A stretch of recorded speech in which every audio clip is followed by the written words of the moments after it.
सत्याचा आवाज, खोट्याला चोप देणार. आपण पाहत आहात जनशक्ती लाईव्ह न्यूज. निर्भीड बातम्या, निडर पत्रकारिता.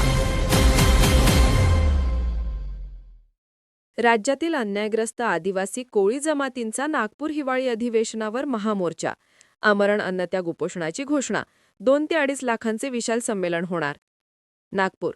राज्यातील आदिवासी क्षेत्राच्या बाहेरील जिल्ह्यात राहणाऱ्या कोळी महादेव, कोळी मल्हार, ढोर कोळी, टोकरे कोळी या जमातींना जात प्रमाणपत्र व जात वैधता मिळण्याच्या दीर्घकाळ प्रलंबित प्रश्नाच्या निराकरणासाठी कोळी समाजाने हिवाळी अधिवेशनावर मोठा संघर्ष उभारला आहे.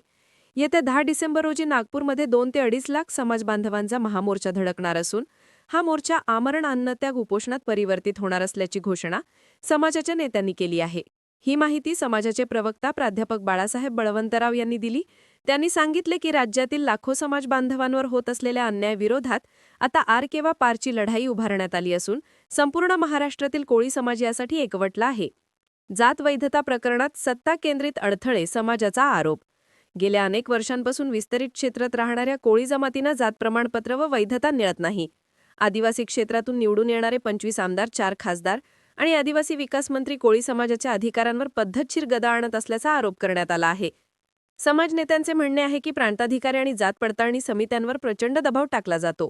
विस्तरित क्षेत्रातील कोळी महादेव, मल्हार, टोकरे, ढोर जमातींना जात प्रमाणपत्र देऊ नये असे तोंडी आदेश दिले जातात. जाणीवपूर्वक समाजाला जातीय, शैक्षणिक व राजकीयदृष्ट्या मागे ठेवले जात आहे. या अन्यायामुळे समाजामध्ये तीव्र असंतोष निर्माण झाला असून आता आंदोलन निर्णायक टप्प्यात नेण्याची भूमिका ठरली आहे. ऐतिहासिक पुराव्यांवर आधारित मागणी.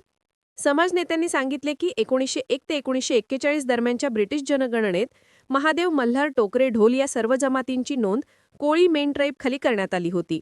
अनुसूचित जमातींच्या यादीतही या कोळी पोट जमातींचा स्पष्ट उल्लेख आहे. त्यामुळे आदिवासी क्षेत्रातील कोळी समाजाप्रमाणेच विस्तारित क्षेत्रातील समाजालाही त्याच निकषांवर जात प्रमाणपत्र व वैधता मिळायला हवी. समाजाची प्रमुख मागणी म्हणजे संपूर्ण महाराष्ट्रात कोळी महादेव, मल्हार, टोकरे, ढोर जमातींना एकसमान निकषांवर जात प्रमाणपत्र वैधता देणारा तातडीचा शासन निर्णय जाहीर करावा. मोर्चा व उपोषणाची रूपरेषा. 10 डिसेंबर नागपूर हिवाळी अधिवेशनावर महासंपर्क मोर्चा. सहभागी संख्या 2 ते 2.5 लाख. आमरण अन्नत्याग उपोषण. 100 पुरुष महिला उपोषणावर बसणार. 5,000 लोक उपोषण मंडपासमोर ठिय्या आंदोलनात सहभागी. समाजाचे प्रमुख नेते दत्ताभाऊ सुरवसे व प्राध्यापक बाळासाहेब बळवंतराव यांनी मुख्यमंत्री देवेंद्र फडणवीस, उपमुख्यमंत्री एकनाथ शिंदे, अजित पवार, महसूल मंत्री चंद्रशेखर बावनकुळे तसेच आमदार पोपीचंद पडारकर यांनी तातडीने हस्तक्षेप करून समाजाचा प्रश्न सकारात्मकरित्या निकाली लावण्याची मागणी केली आहे. हा मोर्चा आणि उपोषण आगामी हिवाळी अधिवेशनातील सर्वात महत्त्वाचा सामाजिक मुद्दा ठरण्याची चिन्हे दिसत असून राज्य सरकारसमोर कोळी समाजाची ऐतिहासिक मागणी आता निर्णायक स्वरूपात उभी ठाकली आहे. जनशक्ती लाईव्ह न्यूज चॅनलला लाईक करा, शेअर करा आणि सबस्क्राईब करा.